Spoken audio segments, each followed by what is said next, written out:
Gonna tell it like it really is. We know Haney doesn't give a Silencing critics, eliminate misses. 2 chips never accept on shoulders to get better. Everybody knows the name. Read about it. We're golf teachers Hall of Fame. Never doubt it. It's time for the truth. Here's our dude. You're listening to Haney. Yeah. You're listening to Haney. You're listening to Haney. It's time for the truth. Here's our dude. You're listening to Haney. Yeah. Listening to Haney.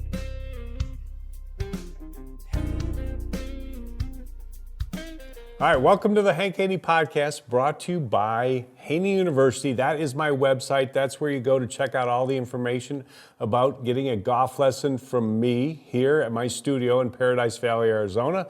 You can also sign up for free, register, send your email address, and we will send you free tips 3 times a week. If you want to get better golf, this is how you do it. Lessons from me and the free email tips. All right, also brought to you by Voodoo Pain Relief Cream, my phenomenal product. If you have aches and pains, arthritis pain, joint pain, muscle soreness, you got to try my Voodoo Pain Relief Cream. Go to voodoopainrelief.com.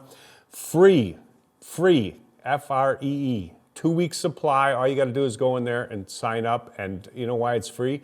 It's because everybody who uses it thinks it's the best product there is, and they all reorder it, but your first 3 weeks free. So go there and check that out. All right, I'm going to talk about the 5 most exciting things to me in 2022 in the world of golf. Now, this has been the year of the disruption. 2022 was the year of disruption in golf, no doubt about it. Everybody knows that. And actually, it put golf more at the forefront because it was like the #1 business story of the year was all the disruption in golf. And I think anytime golf is talked about, it's good. And one of the things that was talked about a lot in golf, and I'm going to kind of honk my own horn a little bit, toot my own horn a little bit here, was my one-shot slice fix that I did with Performance Golf Zone. We literally helped hundreds of thousands of people fix their slice in one shot. And if you've heard me talk a lot about golf, and you probably have if you're listening to this podcast or watching this, you know that I always say the #1 thing you have to do is fix your big miss. The worst big miss you could have would be a slice. No one in the history of golf has gone from slicing to good golf. You go from slicing to hooking to good golf. That is the road that you take. And the first thing you need to do is fix your slice. Average handicap in golf for a male golfer, 16.5, means they shoot about 90. Average handicap for a female golfer, 28.5. That means they shoot about 100. And 90% of the people that play golf slice, but hundreds and thousands of people are not slicing anymore because of my one-shot slice fix. So that I put as my #5 point of the year of exciting things, because the best thing about it was when I got to teach different students to kind of prove out my system, and I say I can fix your slice in one shot. To prove it out, we had all kinds of students come in, and every single one of them fixed their slice in one shot. So if that's a problem that you deal with, you know how to fix it, the one-shot slice fix. All right, #4 on my list, and I'm going from 5 to #1, most exciting stories of the year in golf for me in 2022. I always think that equipment is in there somewhere. I mean, like every year in golf, there's equipment. There's always changes, new drivers, new irons, new shafts, a lot of different innovations. So I'm going to pick out one piece of equipment this year that I'm going to talk about. There's always a lot of new training aids and stuff like that. But my #1 for the year, and I came about this product when I was at the PGA Tour Superstore. And this is the LIV Golf Mez 1 putter. This putter is absolutely fantastic. I saw it in the case at the PGA Tour Superstore. Of course, it's all locked up because it's so expensive. And I thought, you know what, that thing looks interesting. I want to try that putter. I got the guy over. I said, hey, can you open that up? Can I try that putter out? And I stood in the store and I putted with this putter for like an hour and a half. Never done that before. And I thought, this thing is unbelievable. What's the deal with this putter? It has a weird grip, a different angle with the grip and the shaft. The putter felt so balanced. It looked cool. It looked expensive, and it was expensive. And I immediately went home. I got on the website, and I pulled up this video on YouTube, and I was looking at it, and I thought, this is amazing. This is a lie balanced putter, whatever that means. You know, there's face balanced putters, there's putters that hang down with the toe, but it goes on to explain why this putter is so special. And I emailed the company. I said, you know what, I want to get one of your putters. They actually, you know, were nice enough to send me one. LIV Golf did, and I'm in love with this putter. I think it's absolutely fantastic. They're all custom made, custom fit. And then all of a sudden, what I started seeing was players on tour using it, both on the PGA Tour and the LIV Golf Tour. Adam Scott used this putter this year, and that is something that caught my eye and should catch everybody's eye, because Adam Scott, throughout his career, has not been a good putter. He's not been an average putter. He has been an awful putter. I mean, that's just the fact. I always say he putted. Adam Scott putted good enough to win one major. He ball struck it plenty good enough to win more than one major, but he putted good enough to win one major. But this year on the PGA Tour, and I believe this is correct, I know he's up there, but Adam Scott finished second on the PGA Tour in putting, which is absolutely ridiculous. It is ridiculous good. Now, I'm sure he's got the whole, read the green deal where you hold up the fingers, and that's a great system.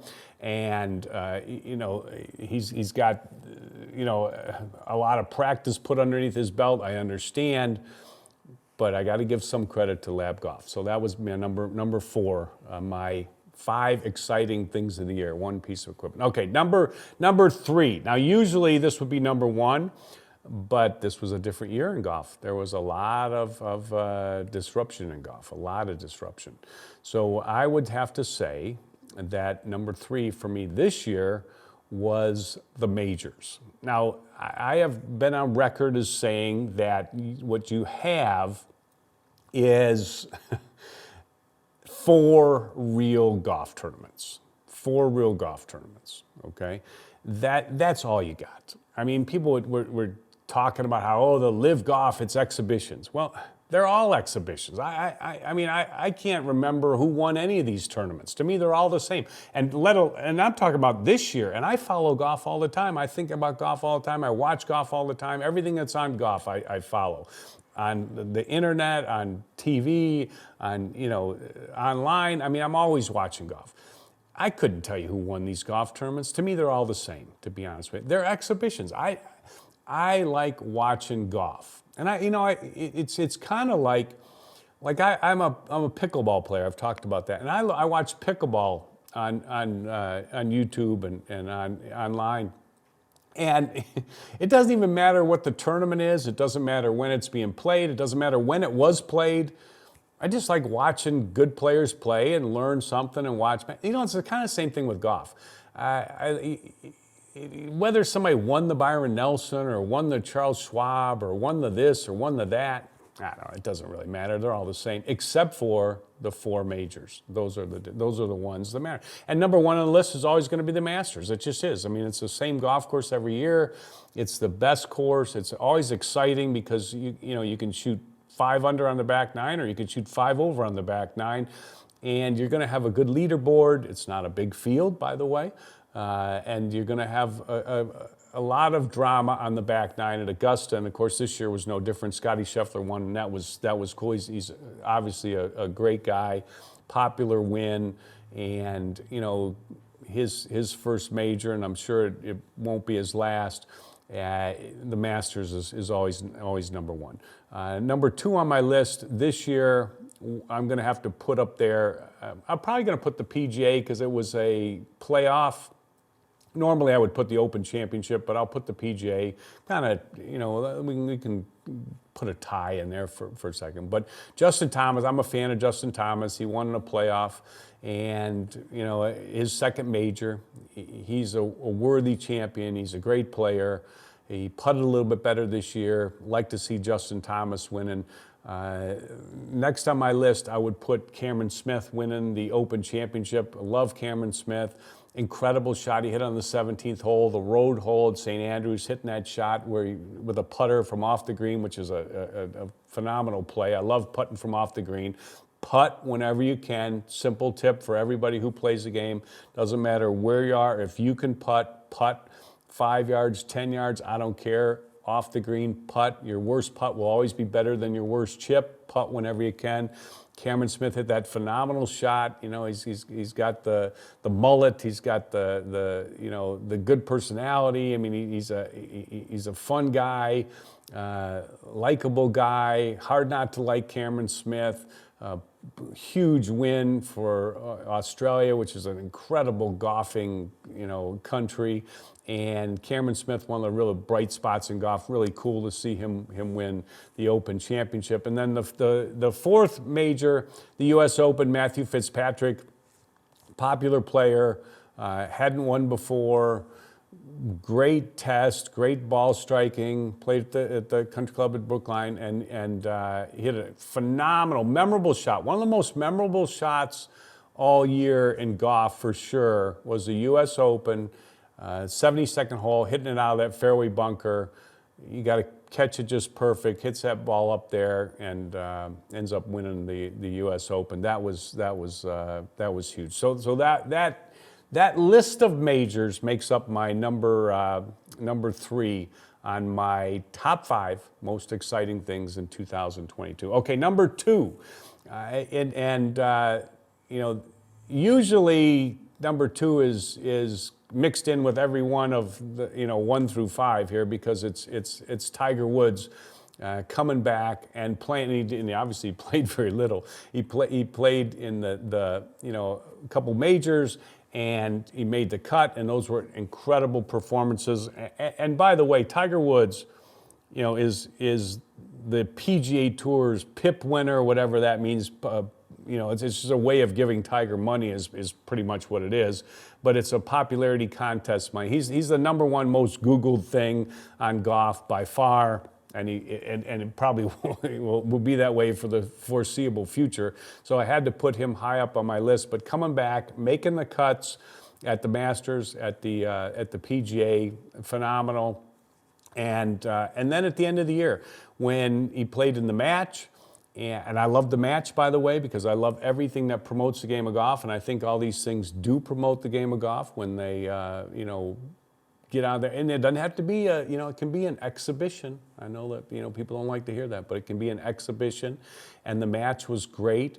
And then the PNC Championship was like, that was like one of my, I listed my top 10 events of the year.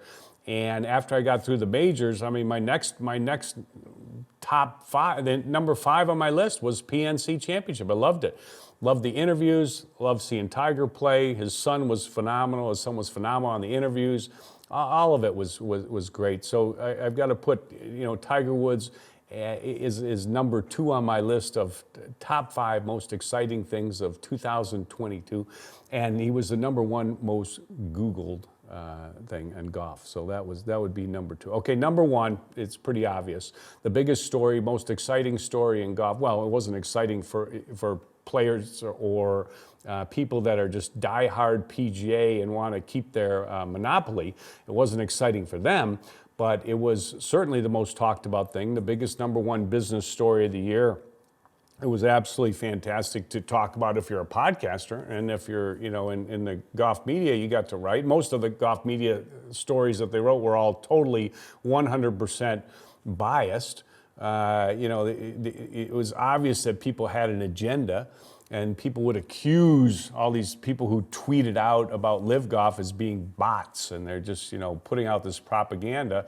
But what was the other side doing? It was like some kind of political debate here. But I absolutely am a fan of the LIV Golf because I'm a fan of golf, and I think people say, well, it's disrupting the tour, it's ruining the tour. It's not ruining the tour. The PGA Tour is going to be fine. The PGA Tour is always going to be the place where people go to, get known and make a reputation, and the wealth of talent on the PGA Tour is just going to keep getting filled in. But I love LIV Golf because I love the fact that I like to see a lot of golf. I like the telecasts. You see shot after shot after shot. I like the fact that everybody's on the golf course at one time. I like the fact that it gets over, in a tighter window. This is not dragging out for, 6, 8, 10 hours in a day. What time are you playing? Morning? Are you playing afternoon? Everybody's playing at the same time. Great players. Let's get serious here and let's cut this out about how they don't have great players, because when you look at Brooks Koepka, you look at Dustin Johnson, you look at Bryson DeChambeau, Cameron Smith. Go right down the list. They've got great players there, and not only are they great players, but they're players that people know. Sergio Garcia. People know these players. They've seen them for years. And whether their stroke average is a half a shot worse than it was at the prime of their career, does that really matter? They're notable players that people like to watch, that people have watched through the years. And LIV Golf has been great, I think, for golf. And people talk about growing the game. Well, they are growing the game. They're taking golf to areas that it hasn't been before.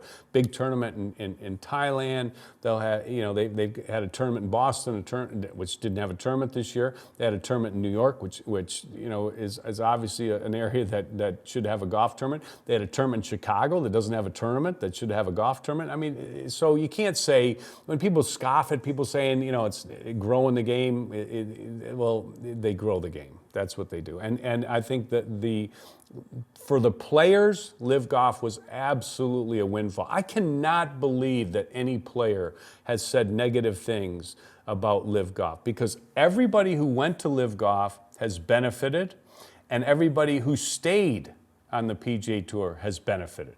Because the tour all of a sudden found $200 million somewhere to increase their purses for 2023. Just boom, somehow they found this money. It just came up. And on top of that, all the players that went to LIV Golf, you got 48 players over there or more, because they got a few substitutes that they put in on those teams. But those players left a bunch of money on the PGA Tour, okay? They left a bunch of money on the PGA for somebody else to make. So this is just windfall for all professional touring pro golfers. It's been the biggest story of the year, and it's had so many tentacles. It just keeps going on and on and on. Obviously, the World Golf Ranking points has been a point of discussion where they're trying to kind of keep the players from getting their points. So, it's the PGA Tour's firewall. Everybody knows it. The World Golf Ranking points committee is controlled by the Tour and the European Tour, the DP World Tour, whatever they call it, and they've tried to keep the players from getting World Golf Ranking points as a deterrent from more players going on to LIV Golf. But the bottom line is those players are competing. They're good players. They should get World Golf Ranking points. But why are they trying to keep them from getting those points? Because that's how players qualify for the majors. So the onus is on, and this is going to be the exciting stories in 2023 too. We're going to be right back here again next year talking about the same thing, because what's going to happen is you are going to have, they're going to have to figure out how players can qualify for majors.